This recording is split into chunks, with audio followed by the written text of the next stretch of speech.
ఎస్తేరు గ్రంథం 6వ అధ్యాయము 2వ వచనం చూడండి. ఈ రాత్రి రాసుకు నిద్ర పట్టడం లేదు, ఆయన చేత నిద్ర పట్టడం కోసం బుక్ తీసుకురా, అనేది కూడా బోరింగ్ బుక్ తీసుకురండి అని చెప్పాడు. ఈ బుక్ చదువుతున్నట్లయితే నిద్ర వస్తుందని ఈ రాజు అనుకున్నాడు. ఆయన చేత ఒక గ్రంథాన్ని తెచ్చారు. ఈ గ్రంథాన్ని తెచ్చి ఏం చేశారంటే చదువుతున్నప్పుడు గతంలో ఎవరో రాసును చంపాల ప్రయత్నం చేశారు. ఆ విషయం మొదటగా తెలిసింది. వచ్చేసి ఈ రాసు యొక్క సైన్యాధ్యక్షులకు తెలియజేశాడు. వాళ్ళని అరెస్ట్ చేసి జైల్లో వేశారు. అందుచేత ఆ ప్రమాదం నుంచి రాసు తప్పించబడ్డాడు. ఈ విషయం మొదటగా చెప్పాడు. అయితే ఈ విషయం గురించి ప్రస్తావన గ్రంథంలో ఉంది, వినండి. దేవునికి తెలుసో ఎవరిని వంచాలో తెలుసో, ఎవరిని చంపాలో తెలుసో, ఎవరిని సమాధిలో సైలెంట్ గా కూర్చోబెట్టాలో తెలుసో, ఏ మంత్రగాన్ని మిడ్ నైట్ లో గుండెపోటు కలిగించి వాడు తెల్లారి లేవకుండా చేయాలో దేవునికి తెలుసండి. వినండి, పరిశుద్ధాత్మ దేవుడు మీ విషయంలో సెలవిచ్చే మాట ఏంటంటే, నేను మీ విషయంలో పోరాటం చేస్తాను. ఏ శత్రువు వచ్చినా కానీ వాళ్ళను సైలెంట్ చేస్తాను. వాళ్ళ గుండెల్లో నా భయాన్ని ఉంచుతాను. నేను సర్వశక్తి గల దేవుడను, నేనే సర్వశరీరులకు దేవుడను, నేనే రోషం గల దేవుడను నేనే అని యెహోవా సెలవిచ్చుచున్నాడు. నమ్ముచున్న వాళ్ళు గట్టిగా చప్పట్లు కొట్టి జోరుగా గట్టిగా ఎస్తేరు గ్రంథం 6వ అధ్యాయము 2వ వచనం చూడండి. ద్వారపాలకులైన బిల్దాను తెరసు అను రాజు యొక్క ఇద్దరు నపుంసకులు రాజైన అహష్వేరోషును చంప ఎత్తించిన సంగతి మొర్దెకై తెలిపినట్లు అందులో రాయబడి ఉండెను. ఈ రాత్రి రాసుకు నిద్ర పట్టడం లేదు. ఆయన చేత నిద్ర పట్టడం కోసం నటించే వాళ్ళు వచ్చి నాట్యం చేశారు, కానీ నిద్ర పట్టలేదు. ఈ జబర్దస్త్ జోక్ చేసే వాళ్ళు వచ్చి స్కూల్ జోకులు వేశారు, నిద్ర పట్టడం లేదు. ఇంకా వేరు రకాల మనుషులు వచ్చేసి అనేక ప్రయత్నాలు చేస్తున్నారు. ఏ ప్రయత్నం చేసినా కానీ ఈ రాసు నిద్ర పట్టడం లేదు. ఆయన చేత మీ నిద్ర పట్టాలంటే ఏం చేయాలో తెలుసండి? ఎంతమంది నిద్ర పట్టడం లేదు? చేయి పైకెత్తండి. నిద్ర పట్టడం వాళ్ళు ఎంతమంది ఉన్నారు? నిద్ర పట్టాలంటే పుస్తకాలు బైబిల్ చదవండి, అంతే మీకు నిద్ర వచ్చేస్తుంది. సైతాన్ని మిమ్మల్ని నిద్రపుచ్చుతాడు. ఈ రాసుకు అర్థమైంది. ఇక నిద్రపోవాలంటే ఇక నాట్యం చూస్తే నిద్ర రాదు, యూట్యూబ్లో షార్ట్ చూస్తే నిద్ర రాదు, అలాగే జబర్దస్త్ జోకులు కానీ, లేక సినిమా బ్లాక్ అండ్ వైట్ సినిమాలు కానీ, లేదా మిడ్ నైట్ మసాలా సినిమాలు కానీ ఇవి చూస్తే నిద్ర పట్టదు. సో కాబట్టి ఒక బుక్ తీసుకురా, అనేది కూడా బోరింగ్ బుక్ తీసుకురండి అని చెప్పాడు. ఈ బుక్ చదువుతున్నట్లయితే నిద్ర వస్తుందని ఈ రాజు అనుకున్నాడు. ఆయన చేత ఒక గ్రంథాన్ని తెచ్చారు. ఈ గ్రంథాన్ని తెచ్చి ఏం చేశారంటే చదువుతున్నప్పుడు సడన్ గా గ్రంథంలో ఏంటంటే ఈ యొక్క మొర్దెకై గతంలో ఏం చేశాడో ఆ విషయం గురించి ఈ యొక్క గ్రంథంలో ప్రస్తావించబడింది. గతంలో ఎవరో రాసును చంపాల ప్రయత్నం చేశారు. ఆ విషయం మొదటగా తెలిసింది. వచ్చేసి ఈ రాసు యొక్క సైన్యాధ్యక్షులకు తెలియజేశాడు. వాళ్ళని అరెస్ట్ చేసి జైల్లో వేశారు. అందుచేత ఆ ప్రమాదం నుంచి రాసు తప్పించబడ్డాడు. ఈ విషయం మొదటగా చెప్పాడు. అయితే ఈ విషయం గురించి ప్రస్తావన గ్రంథంలో ఉంది, వినండి. ఎవరైతే నీకు వ్యతిరేకంగా సమస్యలు పుట్టిస్తున్నారో వారి నుంచి తప్పించడం కోసం పరిశుద్ధాత్మ దేవుడు నిన్ను హైలైట్ చేస్తాడు. ఎక్కడైతే నీకు సమస్య పొంచి ఉంటుందో ఆ సమస్య నుంచి విడిపించడం కోసం పరిశుద్ధాత్మ దేవుడు నిన్ను దర్శిస్తాడు.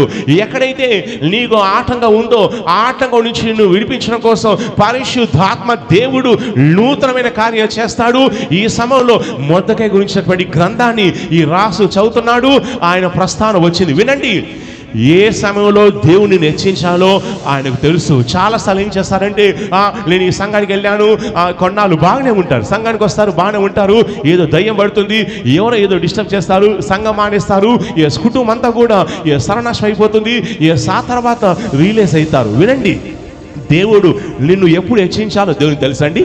దేవుని యొక్క సమయం కంటే ముందుగా పరిగెత్తే ప్రయత్నం చేయకండి. కొంతమంది వ్యాపారం చేయడానికి ఇంకా సమయం ఉంటుంది, కానీ ఆ సమయానికంటే ముందే వారు వ్యాపారం చేసే ప్రయత్నం చేస్తారు. కొంతమంది గవర్నమెంట్ జాబ్ పొందడానికి సమయం ఉంటుంది, ఆ సమయానికంటే ముందే గవర్నమెంట్ జాబ్ పొందాలని ప్రయత్నం చేస్తారు. కొంతమంది విదేశానికి వెళ్ళే సమయం ఉంటుంది, అయినా కానీ ముందుగానే రంకెలేస్తూ విదేశాలకు వెళ్ళే ప్రయత్నం చేస్తారు. వినండి, మీ విషయంలో దేవుడు ఒక సమయాన్ని కలిగి ఉన్నాడు, ఒక సందర్భం కలిగి ఉన్నాడు. సమయం వచ్చినప్పుడు సందర్భం సందర్భం వచ్చినప్పుడు దేవుడు నీ విషయంలో మార్గాలు సరళం చేస్తాడు.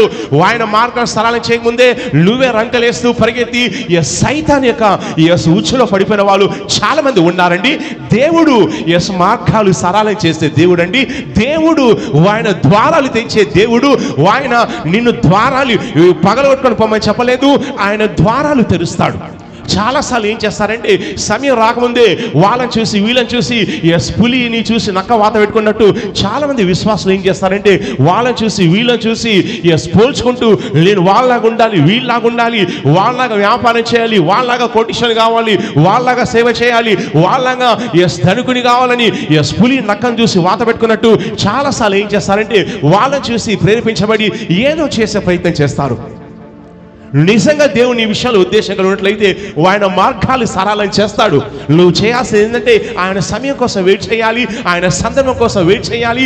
ఇప్పుడు మొర్దెకై దేవుణ్ణి సేవిస్తూ యథార్థంగా సేవ చేస్తున్నాడు, నమ్మకంగా జీవిస్తున్నాడు. కానీ మొర్దెకైని చంపాలని హామాను ప్లాన్ వేశాడు. కానీ దేవుడు ఎక్కడ చక్రం తిప్పాడంటే రాజు వద్దకు వెళ్ళి దేవుడు రాజు వద్ద చక్రం తిప్పాడు. వినండి, నిన్ను దీవించడం కోసం ఎవరిని టచ్ చేస్తే నువ్వు దీవించబడతావో, ఎవరికి నిద్ర పట్టకుండా చేస్తే నీకు మేలు వస్తుందో, ఎవరి ఇంట్లోకి దూతలు ప్రవేశిస్తే నీ కార్యాలు జరుగుతాయో, ఎవరిని ఆయన ముట్టినట్లయితే నీకు అద్భుతం జరుగుతుందో దేవునికి బాగా తెలుసు. ఆయన కార్యాలు చేసే దేవుడు, ఆయన దర్శించే దేవుడు, ఆయన విడిపించే దేవుడు. ఆ విషయం చాలా స్పష్టంగా తెలుసుకోవాలి. చాలా మంది ఏం చేస్తారంటే క్రమానికి సంఘానికి రారు. చాలా మంది అంటారు, అయ్యా నువ్వు ప్రవచనం ఇచ్చావు, నువ్వు మరి సంఘానికి రావచ్చు కదా, సంఘానికి రావచ్చు కదా. ఇంట్లో కూర్చొని సంఘానికి రాకుండా దేవుని కార్యాలు ఎలా జరుగుతాయండి? నాకు అర్థం కాని విషయం ఏంటంటే నువ్వు ఆ కాలేజ్కి వెళ్ళకుండా MBBS సీటు సంపాదించాలంటే సాధ్యమవుతుందండి? సాధ్యమవుతుందా? సాధ్యం కాదు. సంఘానికి రావాలి, దేవుడు చూసుకుంటాడు. ఆయన మార్గాలు తెరిచే దేవుడు. ఎవరిని సైలెంట్ చేయాలో ఆయనకు తెలుసు, ఎవరిని మొత్తం ఆయనకు తెలుసు, ఎవరిని నిద్ర పట్టకుండా చేయాలని తెలుసు. ఆయన సింహాసనం మీద కూర్చొని ఉండి నీ విషయంలో మౌనంగా లేనే లేడు. దేవుడు నీ విషయంలో ఆయన చక్రాన్ని తిప్పుతున్నాడు. ఎప్పుడైతే దేవుడు నీ విషయంలో చక్రాన్ని తిప్పుతూ ఉంటాడో దేవుడు ఆశ్చర్యమైనటువంటి కార్యాలు చేస్తాడు, అద్భుతాలు చేస్తాడు, ఆయన సందర్శిస్తాడు, ఆయన కార్యం చేసే దేవుడు. దయ్యం కూడా వణిగిపోతుందండి. నువ్వు యుద్ధాలు ఎవరితో యుద్ధం చేసిన పని లేదో, నువ్వు చేసిన పని నువ్వు చేస్తున్నట్లయితే దేవుడు తెర వెనుక కార్యం చేస్తాడో. వింటున్నారండి? సైతాను ఒళ్ళో పడి సమస్తం నాశనమైన వాళ్ళు, నష్టపోయిన వాళ్ళు చాలా మంది ఉన్నారు. నువ్వు రాజీ పడద్దు, నమ్మకంగా జీవించాలి, యథార్థంగా జీవించాలి, సంఘానికి రావాలి, పరిశుద్ధంగా జీవించాలి. అలా జీవించినట్లయితే నీకు విరోధంగా ఏ ప్రమాదం వచ్చినా కానీ, ఏ కష్టం వచ్చినా కానీ, ఏ సంకటం వచ్చినా కానీ దేవునికి తెలుసో. ఎవరిని వంచాలో తెలుసో, ఎవరిని చంపాలో తెలుసో, ఎవరిని సమాధిలో సైలెంట్ గా కూర్చోబెట్టాలో తెలుసో, ఏ మంత్రగాన్ని మిడ్ నైట్ లో గుండెపోటు కలిగించి వాడు తెల్లారి లేవకుండా చేయాలో దేవునికి తెలుసండి. దేవుని నమ్మడం స్టార్ట్ చేయండి. సొంతంగా ఈ ప్రయత్నాలు ఆ ప్రయత్నాలు చేయొద్దు. ఎవరైతే దేవుని పైన ఆధారపడతారో, ఎవరైతే క్రమంగా సంఘానికి బేతల్లోకి వస్తారో, ఎవరైతే విశ్వాసంతో బైబిల్ చదువుతూ పరిశుద్ధంగా జీవిస్తూ లైవ్ లో పాల్గొంటూ అభిషేకంలో కొనసాగుతారో, వినండి, పరిశుద్ధాత్మ దేవుడు మీ విషయంలో సెలవిచ్చే మాట ఏంటంటే నేను మీ విషయంలో పోరాటం చేస్తాను. ఏ శత్రువు వచ్చినా కానీ వాళ్ళను సైలెంట్ చేస్తాను, వాళ్ళ గుండెల్లో నా భయాన్ని ఉంచుతాను.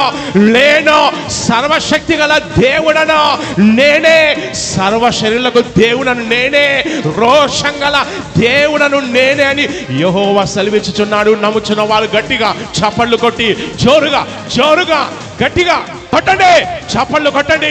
దేవుడు దర్శిస్తా సెలవిస్తున్నాడు, దేవుడు విడిపిస్తా సెలవిస్తున్నాడు, దేవుడు కార్యం చేస్తా సెలవిస్తున్నాడు.